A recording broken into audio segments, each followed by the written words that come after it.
Okay, so welcome back, and this is where we stopped in the last lecture. I hope you are all enjoying that our journey towards edge detection. So we discussed in detail about the importance of first and second order derivatives for edges, and this should be very well known by you now, right? Because by now you should be very familiar with all these aspects. It's quite trivial. Okay, so now let's actually I had a trivia in the last session, right? There is a lot of small edges which are getting into the final picture, which you really want to avoid. Okay, so that's very important because let's say we completely ignore the effect of noise. Okay, so we completely ignore it because it didn't look like it comes into the picture. But the problem is noise. If there is noise in the picture, even smaller change, there is noise means there's a small change in intensity between pixels, right? That means all those changes will get enhanced if we take derivatives. So that's a problem. So let's take a scenario here. Okay, so this is actually the original how the image looks like. So a gradual increase, so it's like one level, then gradual increase in intensity another level. Okay, and this is actually the sort of first order gradient, and this is a second order gradient, and you can obviously see the difference. If I take a line plot, it looks like this and this in across these plots, right? There's no noise here. If I add small amount of noise, Gaussian noise with the mean 0 and then standard deviation this much and then increasing standard deviation, you can obviously see the problem here. Okay, so this guy is already corrupted with noise. It's very difficult. Okay, so but you see over here, this is still better. I can still find out the difference, right? And then obviously this is okay. Here it's completely lost. Okay, so this is really difficult for me. This is gone. This is still okay, and then these both are gone completely. So that essentially shows an important aspect. So we didn't discuss that in the previous case, right? First order and second order derivatives are their own importance. Now here what it essentially shows in a way is that first order derivatives are actually more robust to noise compared to second order, and that's quite intuitive because second order is 2 times differencing and 2 times enhancing the noise, right? So that's a problem. Okay, so what are the ways to overcome this problem? One thing definitely should come to your mind is like smooth, right? You smooth the image before taking the first or second derivative. So that's quite straightforward. So smooth, but the problem is if you smooth the image, the rate at which, because if I smooth this, it will look like something like this, right? It will look much smoother. The transition is really reduced. So that is one problem, right? But we have to live with it. There's no other way. Okay, and then so one step is to go about this. Then you detect all the possible edge points. You detect all the possible edge points. Okay, so this is how all the edge algorithms, all the advanced algorithms will work. You smooth the image, you find all the potential edges, and then the next one is out from this guy. You do a sort of a subset, right? You select some pixels only which you really feel like that belongs to the edges. Okay, so there are certain rules and regulations for each and every algorithm that we are going to discuss from now onwards. So but the fundamental idea of all the algorithms that you're going to use for detecting edges is these 3 steps. You will definitely going to smooth the image so that all the high frequency noises are avoided. Otherwise all those noises will get enhanced by the differencing operation. The second step is you potentially identify all the points first. Okay, you don't know any selection there, and then you go and pick the pixels which you feel based on some threshold, for example, that it belongs to an edge. Okay, so that's the way we proceed further. Now let's revisit again. This is what I was telling you. We keep on revisiting the first order gradient. Let's have a closer look at it. Many possibilities. We already saw the Sobel. Prewitt should be very common to you. Roberts also we already saw these two. Okay, so there are, and this is basically what you call horizontal vertical in this case, and then the diagonal cases in this case. Okay, so that's only different. So all possible cases. Okay, so all these are basically horizontal vertical and all these are basically diagonal. Okay, so that's all. And you already know this is directive because it's first order. It has a direction because it's a first order gradient, right? And now let's assume something. Okay, so an image is something like this. You have a darker region here and a brighter region here. So obviously this is the edge for you, right? So the gradient actually, if I take the edges, you get the gx and gy. You take the magnitude value and the angle. So basically what you get essentially is, okay, so this alpha, okay, so this alpha is actually going to give you this particular case. So the edge direction, so this direction you will get, and that is always referred with respect to this axis. Okay, so with respect to this axis. Okay, so that is your alpha. And if you really want to know the direction of the edges, which is this direction, right, for that you need to do alpha minus 90 degrees. Okay, so that's all. So basically the entire takeaway here is like first order gradients are robust to noise. They can help you in finding the direction of the edges, how the edges is progressing. Okay, so that's an extremely interesting and useful thing to have. Okay, so now let's take an example. Okay, so let's take this particular image taken from the textbook. I will share the images anyway with you. Okay, so this is the image, and I'm not doing any smoothing. Okay, see here. So this is the magnitude of X filter.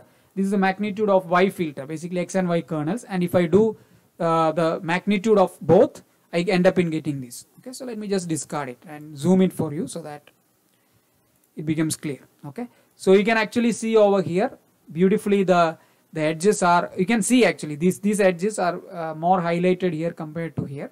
And then if I take the magnitude, almost all the edges, even these minor edges over here, are sort of highlighted. Now let me do a smoothing. So this guy is smooth and you have this guy over here. Okay, so some Gaussian smoothing you did, and then if you do the X, Y kernels and magnitude of this, you can see that this noise is completely disappeared compared to here, and even this noise compared to here is completely disappeared. That's the effect of smoothing. So all the high frequency, all these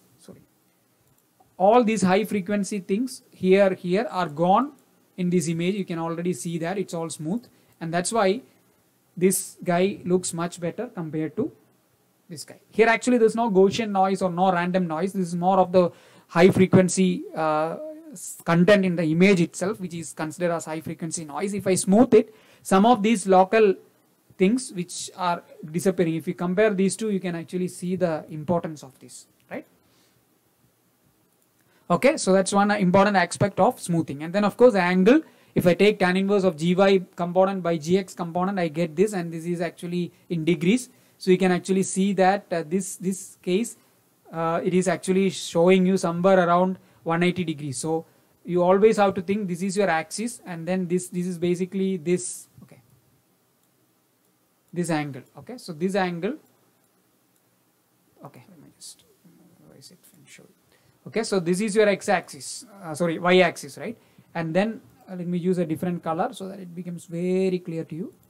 Okay, so this is the angle, and the angle that it makes actually is this. Okay, that is why it's going around 150. Okay, so that particular dimension. And then of course this one is going in the other, this is somewhere here.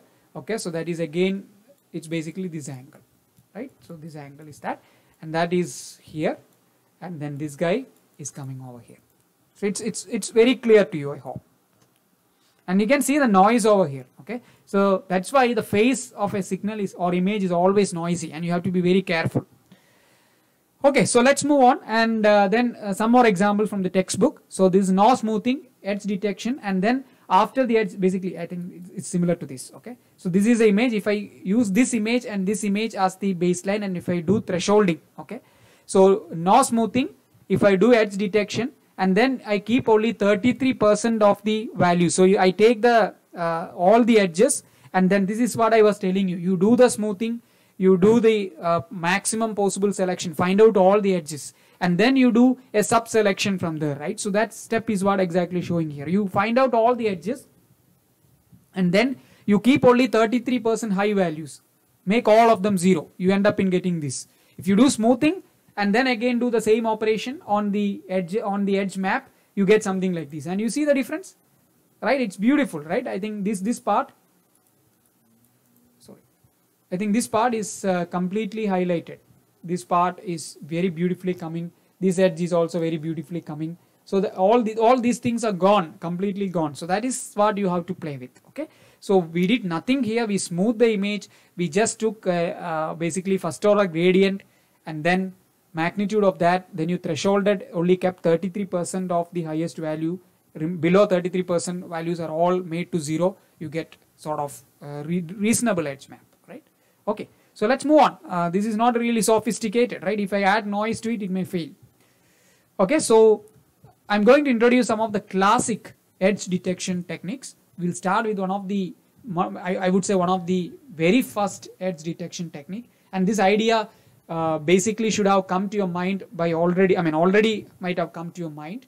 So you know that I can control the direction of the kernel, right? If I can control the direction of the kernel, why can't I create a kernel which can why can't I create all the 8 directions, right? North, west, east, south, northeast, northwest, southwest, southeast, all the directions. Why can't I create the kernels? Then you go onto the image, you create the convolution output for each of these kernels, and then see, you come up with some way to combine them, fuse them, and then use the best information out. Okay, so let me explain that. Okay, so this is something like this. So the Kirsch-Compass kernels are nothing but the kernels which actually takes a particular kernel and rotates it in all 45 degrees possible to cover all the 8 compass directions, and that's why the name compass. Okay, all 8 directions: north, northwest, west, southwest, south, southeast, east, northeast, all directions. Okay, and then what actually you do is, after that is the edge magnitude of the Kirsch operator is calculated as the maximum magnitude across all directions. So you consider, let's take a pixel. For that pixel you center these kernels, you find out all the filter outputs, all the kernel outputs, and then take the magnitude, of course, of all these kernel outputs and see which one has the maximum magnitude. That magnitude is selected and put as the output, and the direction corresponding, let's say it is coming from northeast, that means northeast is the direction of that particular pixel. Okay, so that's a beautiful. So the difference is actually, let me just put that way. So far what we did is ignore the smoothing aspect and all those aspects. So first step, you filter the image using the kernels, right? I think, let me take this GX. Second is actually you do the magnitude, that's all, right? This was the step that you were doing before. Now what I am actually going to do is, the first step, I will have, let's say for each pixel, I will have 8 outputs corresponding to each of these north to all these combinations, right? And then second step is I find max of magnitude of these 8 outputs. Okay, so that maximum value will replace that pixel value. So that pixel value will get replaced by this, and the direction corresponding to this maximum, which direction out of these 8 outputs or 8 directions had the maximum, that will correspond its direction.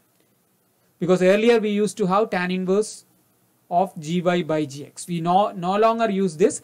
What we do is we apply the 8 kernels on each and every pixel. Then for each pixel we consider the outputs of the 8 kernels, magnitude of the outputs, and whichever is having the maximum value you keep that, and the direction corresponding to that particular maximum kernel, you keep that as the direction of that pixel. Okay, so this is what exactly, if I want to summarize that in math terms, so you have the filter here. So these are Z goes from 1 to 8, the 8 kernels, and this is your image, of course. So you do the typical convolution operation, and then you find maximum magnitude. So of course this should be magnitude here. Okay, so that maximum value, absolute value you take, and then keep that value as the value in that pixel n comma m. Okay, so that's it. So let's see some results actually. So these are the kernels for you if you are very particular about it. So this corresponds to this direction. Okay, so north here. So heavy positive value here. So let's consider that is the north. You see a peculiar way the kernel is arranged. Okay, this is to get that 45-degree effect, and then you rotate this kernel in this direction to get north west. Okay, so this direction here. So you can see positive value here and a negative value here. Okay, just ignore that. And then of course again another rotation which gives you west, because this direction here, another 45 degrees which gives you this direction which is southwest, right? So you can see over here. Okay, so and so on. So you have 8 kernels like this. So this G is basically all these things. So you do the convolution operation for each of these kernels, and then you take the max out of it. That maximum value will replace the pixel, and the direction out of which kernel gave you the direction, that is the direction. So that's it. So you already know everything. Now let's actually take one example. Okay, so original image, again the same building image I took. So this is a north. Okay, let me see if I zoom in and see anything, any effect of it. So you can see the vertical directions, all the vertical windows are highlighted. Okay, and even here also many of the vertical things are coming. Northwest is this direction. You can actually compare to these two, some of these edges in this direction are getting highlighted. Then you have the west. Okay, west is completely this direction, and then southwest, south, everything is there. Okay, so I encourage you to actually zoom in for yourself and see all the results. So all the 8 things are there. Now what you do is each pixel, let's say I take this pixel. Okay, so I consider the magnitude for all these things, and whatever is a maximum value, that will replace this pixel, and the direction which kernel gave my maximum intensity, that direction is my direction. Okay, so that's it. So this is a final result. So I get a much better, I don't say it's a very interesting result compared to the previous results, but it's very similar, I would say.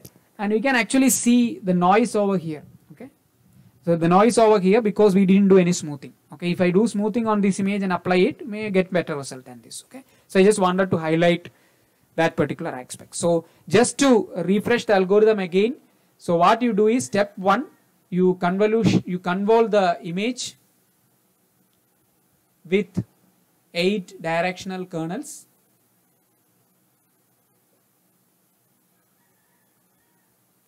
Right. Second, you actually take you take the max of absolute of all 8, and that will form the pixel value, and direction corresponding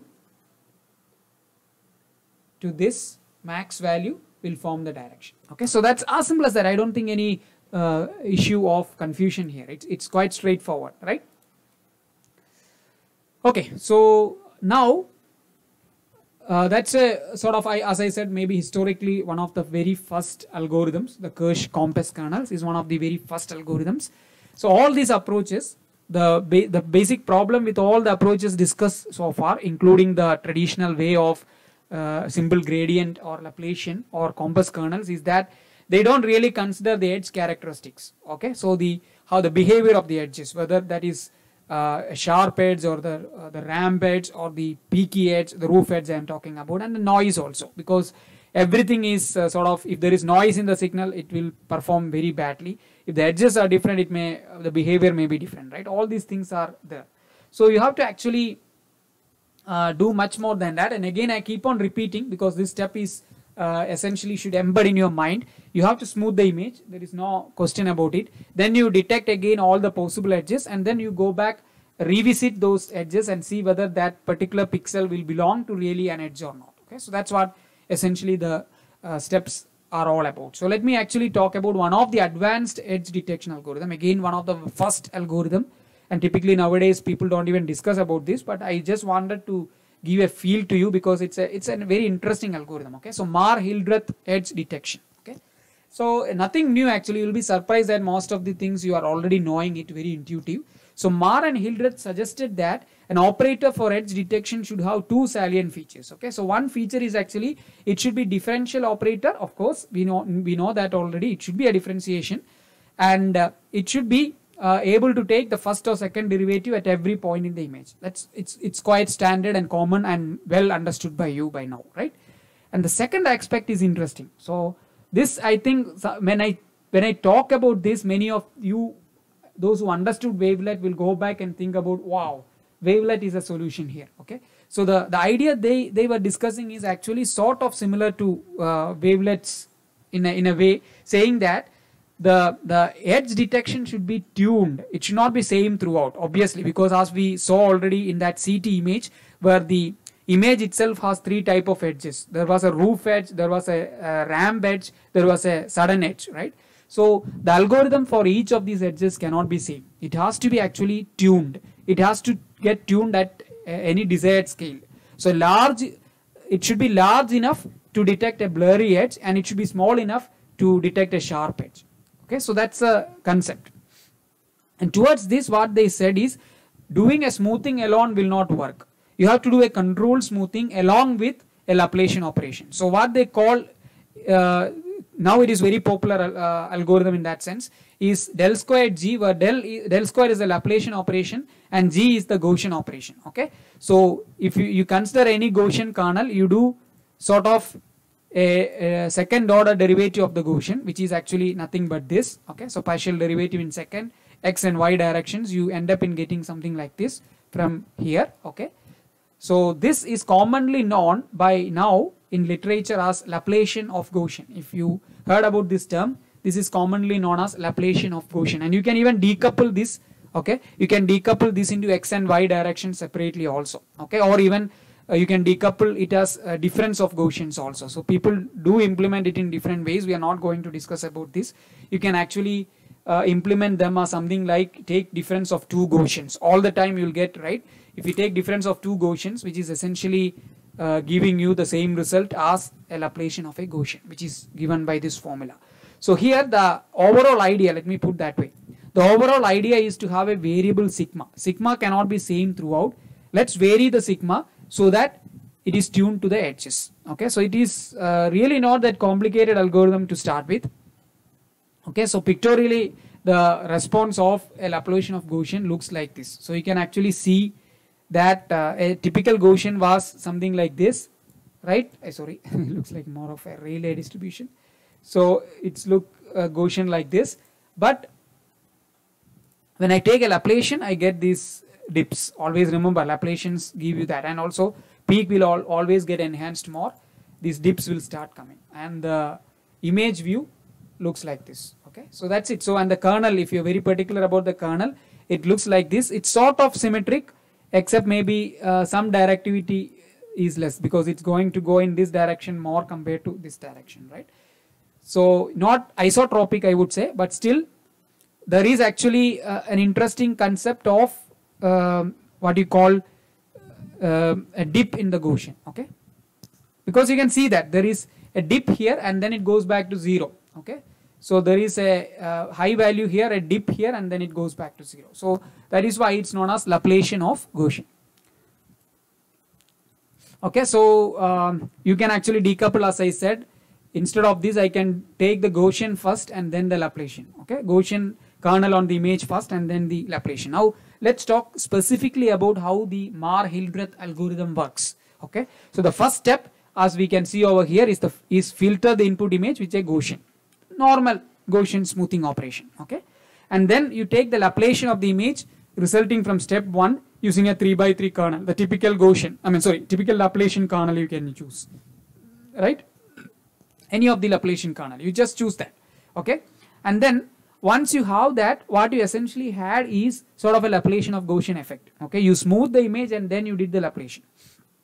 Okay, now find the zero crossings. That's very important because Laplacian, we already saw that it will always highlight your high intensity to low intensity variation or low intensity to high intensity variation, and also find out the the exact crossing, right? Wherever that is happening, the transition is happening, that also is highlighted. So that's what they are trying to get used to. Find the zero crossings of the image from step 2 using a local moving 3x3 kernel. Oh, that is interesting. That is why they are claiming that they are tuning the algorithm according to the type of edges. Okay, so that tuning factor comes here. Okay, so first step is smoothing, second step is Laplacian, no confusion there. After that, you go a 3x3 local kernel, and then what they do is this particular case. Okay, so you see the sign change. Okay, change of sign in horizontal, vertical, and the 2 diagonal directions. Not that all the 45 degrees are covered. So what essentially they do is they do in this direction, and then in this direction and in this direction. Okay, so that's it. So only 4 directions are covered, not the 8 directions as we discussed in the other case. There's no distinction between those 45 degrees. So diagonal and horizontal, vertical. So all the 4 directions. So each 3x3 kernel. Okay, so you go through a 3x3 kernel. You consider the 3x3 neighborhood. From the center pixel, you see the sign change in the diagonal and the vertical directions. Okay, so and basically the absolute differences of the above direction should be above a threshold value. Okay, so you just see the sign change. If there is a sign change, that means there is an edge. Okay, and if there is an edge, you just consider the absolute difference between them. Okay, so 2 aspects. One is you look for sign changes, because if there is a sign change, that means there is an edge, right? Because Laplacian will highlight your edges in that way, right? When high intensity to low intensity, you always see an increase in peak, right? So that particular aspect you're trying to leverage. Okay, so you see the sign change, and if there is a sign change, the absolute difference between these pixel values, okay, basically, okay, let me just tell with an example. Okay, so I have the 3 by 3 pixels. Okay, so let me just take that 3 by 3 pixel. Okay, so what it does is, this is a pixel under consideration, the center pixel, right? And then what you do is you do this and this. Okay, all the directions. So let's say I'm considering only this particular direction. Okay, so this direction is what I'm going to consider. So what I see is, I see if there is a sign change. If there is a sign change in these directions, that means there is an intensity, right? And if there is an intensity, if there is a sign change, that means I need to consider the difference between these. And if that difference is above a threshold value, okay, the absolute difference of above direction should be above a threshold value. So this AND condition is important.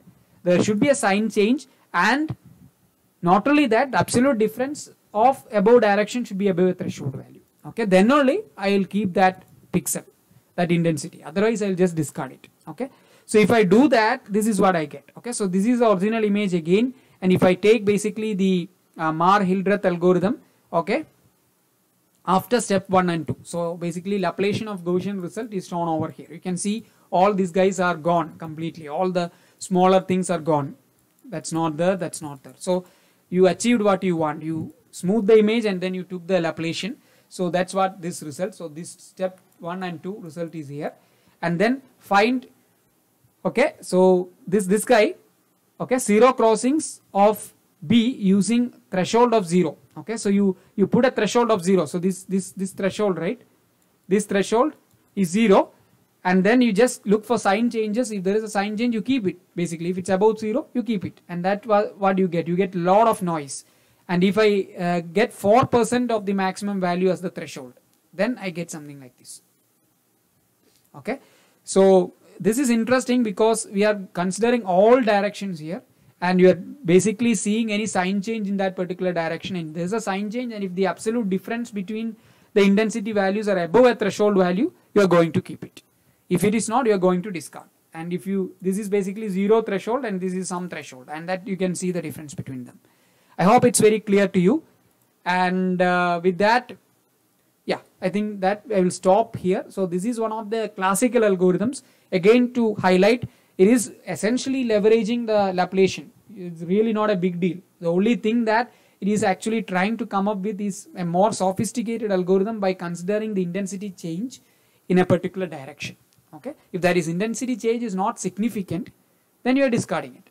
Okay, so all these are intuitive, right? I mean, there is no real theoretical backing in any of these algorithms. These are all empirical, intuitive, parameter driven algorithms, which are interesting, and some thoughts in this direction in your mind is all, I mean, if it's coming in your mind, that's really great. You can actually improve upon all these classical approaches a lot. Okay, so with that I will stop, and now next class we will take up one of the most classical algorithms in image processing for edge detection, and I'm sure you might have heard this term which is the canny edge detection. So we'll take up that in the next lecture. See you then.